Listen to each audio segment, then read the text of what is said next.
Welcome in as we continue our training camp previews with a look at the Atlanta Falcons. A reminder, you can get a look at your favorite team as well as every other NFL team's training camp preview by remembering to subscribe, like, follow us right here, and check us out at LandryFootball.com for all the latest information, much more detailed information.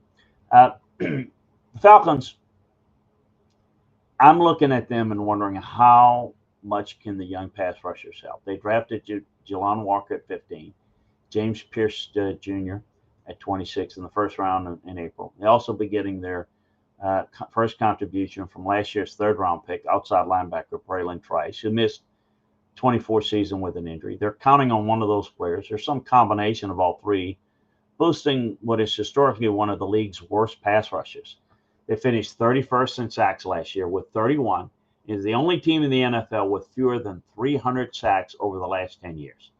They've have had a problem for a long time getting the right combination of pass rushers. They lost bodies, including Grady Jarrett on the defensive interior. Didn't add much at corner. So they're putting a lot of faith in getting more pressure on the quarterback. We'll see how they're going to do. I thought the biggest strength in 24 was the offensive line. For the second time in the past 3 seasons, they were the NFL's highest graded offensive line.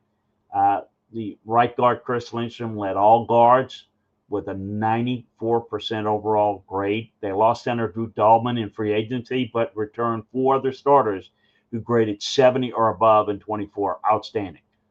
Biggest weakness we just alluded to last year, like it has been several years, the pass rush. The lack of pass rushing productivity was their undoing, and it barely missed the postseason, mainly due to that. They tied for the second worst pass rush grade in the NFL. They also ranked among the league's 3 worst teams in pressure rate and pass rush win rate. So they can't get pressure, and they can't win when they're rushing the passer. So they didn't have a ton of money to spend in free agency, so most of their hope for improvement comes in Walker and Pierce. X factor is going to be Michael Penix.